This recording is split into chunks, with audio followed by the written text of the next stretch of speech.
Bali yang nomor 30 dan yang nomor 29 nampak kelihatan sakitnya sedang dan semuanya adalah imported case.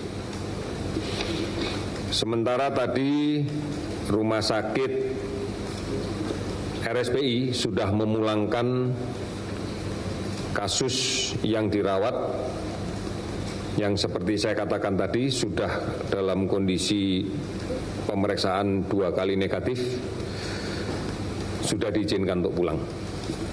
Sementaranya ini yang ingin saya sampaikan, ada pertanyaan? Kanan dulu. Kanan saya maksud saya. 3. Pak Yuri Ciko dari ABC Australia. Pak Yuri, pertanyaan saya kan sekarang sudah patient 34 Pak ya, berarti apakah semua rumah sakit dan semua pemerintah lokal sudah mengetahui bahwa mereka sedang merawat pasien yang positif, dan jika sudah, kenapa tadi Pak setelah tadi siang Provinsi Bali memberikan jumpa pers dan mereka mengatakan bahwa mereka tahu bahwa pasien 25 positif setelah pasien 25 meninggal Pak, gitu. Jadi padahal diumumkannya kemarin itu pasien 25 sudah positif, tapi mereka baru tahu justru tadi pagi setelah meninggal. Kenapa itu Pak ya? Terima kasih. Yang memberikan pernyataan siapa di Bali? Sekda Pak. Ya, Sekda, dokter penanggung jawab pasien sudah langsung tahu. Seperti ini dokter penanggung jawab pasien langsung tahu. Karena kalau dokternya tidak tahu, dia tidak akan bisa menentukan bagaimana perawatan, protokol perawatannya. Dan kemudian juga tidak akan bisa tahu mengapa pasien ini harus diisolasi, gitu ya. Oke, next. Enggak, yang ini dulu, mbaknya itu. Siap, Pak. Pakai. Ya, Pak. Pak, saya Nina dari Harian Kompas. Terkait hari ini kan penambahan pasien adalah imported case dan kemarin pun paling banyak dari imported case.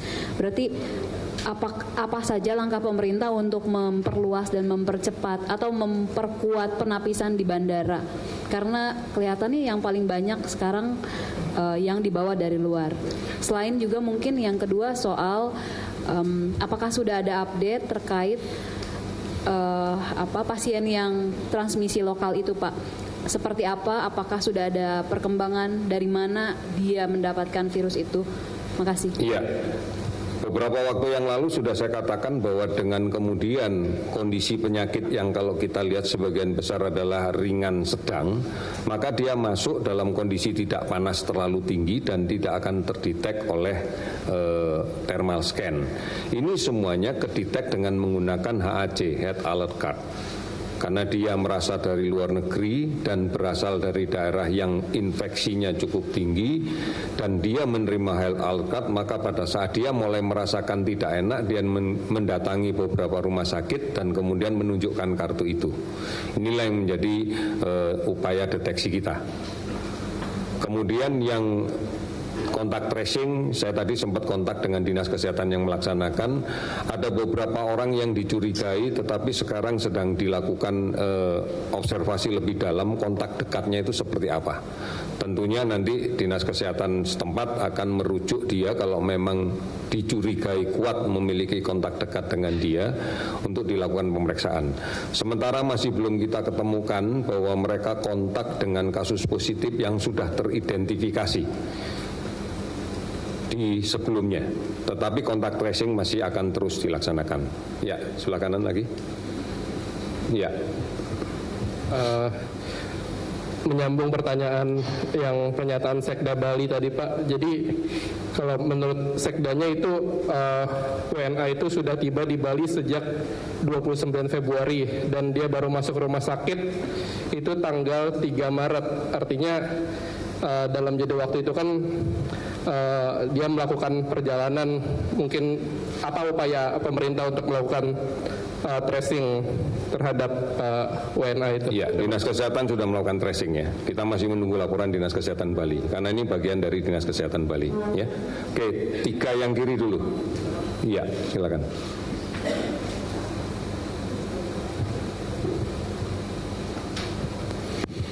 Pak Soeredi di Pemprov itu mengungkap data baru penyebaran potensi kuat penyebaran virus COVID-19 ini dari rute KRL Jakarta Depok dan hingga ke Jakarta Kota.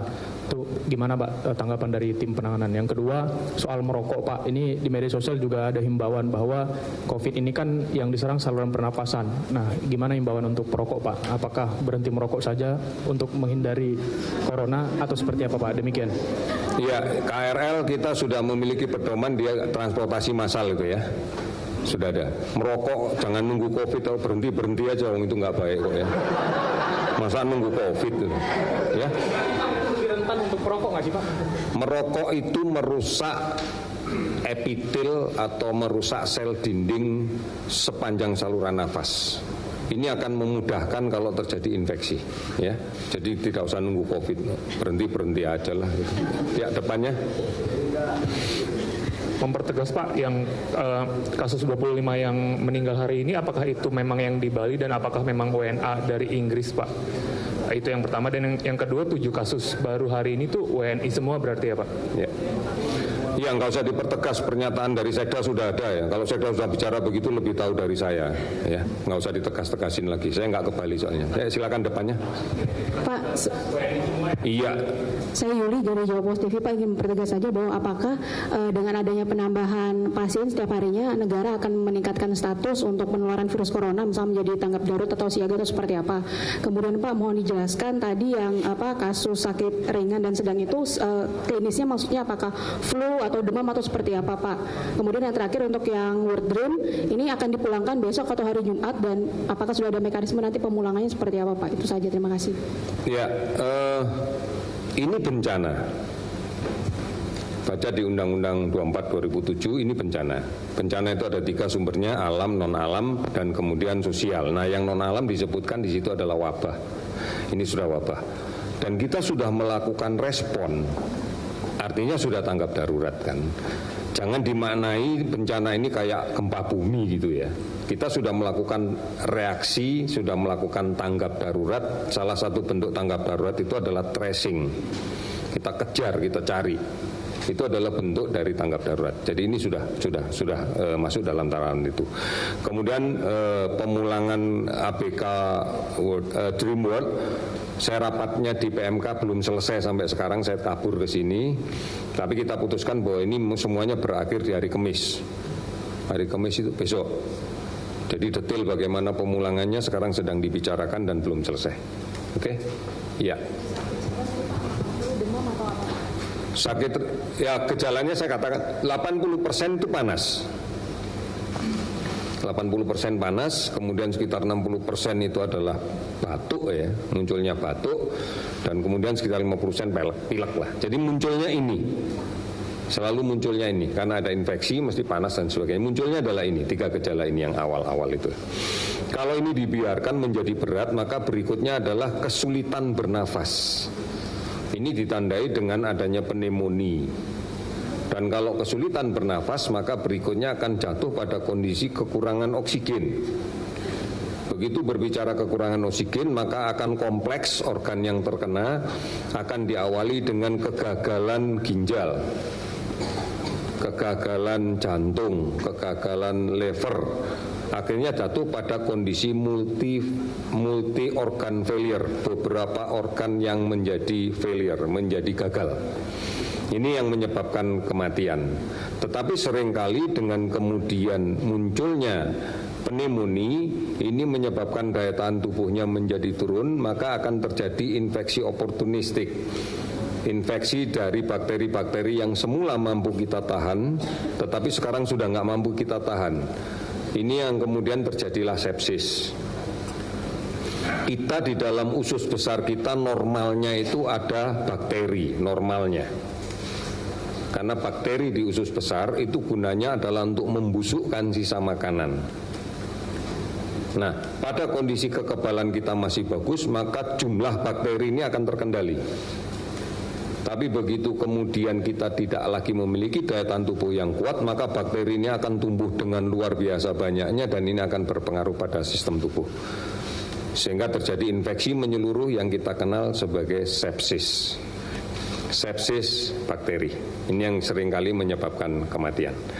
Oke, bonus tengah dulu, nanti baru 3 kanan. Pak, saya Albi dari CNN Indonesia. Pak, mau tanya, sebenarnya kita punya berapa alat di Litbangkes sendiri, Pak? Kapasitasnya berapa banyak dan apakah hanya dipusatkan ke situ aja? Itu yang pertama. Yang kedua, apakah sudah terpikirkan untuk dibuka layanan untuk pengecekan secara massal gitu, Pak? Karena kan kalau kita lihat tempatnya juga tersebar, tidak hanya di Jakarta dan juga banyak imported case dan juga yang tertular gitu, Pak. Kira-kira seperti apa? Terima kasih. Kapasitas Litbangkes mampu mereksa sekitar 1.700 sampel per hari. Masih mampu. Dan kita sudah merencanakan untuk melaksanakan pemeriksaan tersebar di BPTKL. Saya pikir kita sudah bicara tentang ini di beberapa hari yang lalu. Sekarang petugasnya sedang berada di Litbang untuk di-training, dilatih untuk kemudian bisa melaksanakan di BPTKL. Dan itu tersebar di Indonesia. Oke, balik kita ke kanan, 4 kanan, 3. 1, 2, 3. Yang belakang dulu ya. Saya Lini Pak dari Sumber Pembaruan. Dengan adanya penambahan dari pasien positif corona ini, yang ingin saya tanyakan, apakah pemeriksaan spesimen ini akan melibatkan rumah sakit swasta Pak untuk membantu mempercepat pemeriksaan spesimen? Kemudian yang kedua, untuk penanganan pasien positif kan sudah semakin banyak nih Pak, begitu juga dengan PDP-nya. Apakah pemerintah juga akan melibatkan rumah sakit swasta untuk melakukan penanganan pasien positif maupun PDP? Terima kasih. Ya, pemeriksaan spesimen itu hanya boleh dilakukan oleh tenaga laboratorium kesehatan yang memiliki kualifikasi untuk memeriksa virus. Karena membutuhkan situasi yang tersendiri, mungkin tadi saya sudah mengatakan membutuhkan BSL tipe 2 misalnya, minimal. Dan itu yang memiliki tidak banyak. Hanya di Litbangkes, kemudian di Ikman dan di UNER untuk berbicara laboratorium BSL. Tetapi kalau berbicara BSL kabinet itu di Balai Besar Teknologi Kesehatan punya di BPTKL. Oleh karena rumah sakit swasta tidak memiliki kapasitas untuk mampu melakukan pemeriksaan spesimen virus. Kemudian kalau di dalam konteks untuk penanganan, sudah saya katakan dari awal bahwa di Jakarta saja ada 8 rumah sakit yang dilibatkan, termasuk di dalamnya ada rumah sakit swasta. Dan ternyata banyak rumah sakit swasta yang memiliki kemampuan dan ikut serta untuk melakukan penanganan ini. Sehingga sebagian pasien yang disebutkan dari 1 sampai 34 itu juga beberapa berada di rumah sakit swasta. Jadi tidak ada masalah. Oke, sebelahnya. Ray dari KBR, Pak, stok reagen sampai saat ini masih cukupkah? Karena kan sudah memeriksa 700-an spesimen ya Pak ya. Terus apakah Indonesia bisa bikin reagen sendiri Pak? Karena kalau tidak salah UNER itu sudah bisa untuk bikin, tapi apakah pemerintah sudah menggandeng UNER sendiri atau belum? Terima kasih. Tadi sudah saya sampaikan kita sudah masuk 10.000 lagi kit. UNER itu juga ngambilnya sama dengan kita. Ya. Bisa melakukan tapi bikin reagen sendiri belum? Ya. Ya. Pak, dengan 7 tambahan positif corona yang imported case ini total ada 19 yang imported case. Apakah mereka sudah diketahui dalam rentan waktu kedatangan ke Indonesia itu dalam rentan waktu tertentu? Yang kedua, dengan banyaknya imported case ini apakah ada negara tambahan baru yang dilarang ke Indonesia? Itu aja. Tidak ada tambahan baru, tetap aja yang sudah diumumkan oleh Menteri Luar Negeri.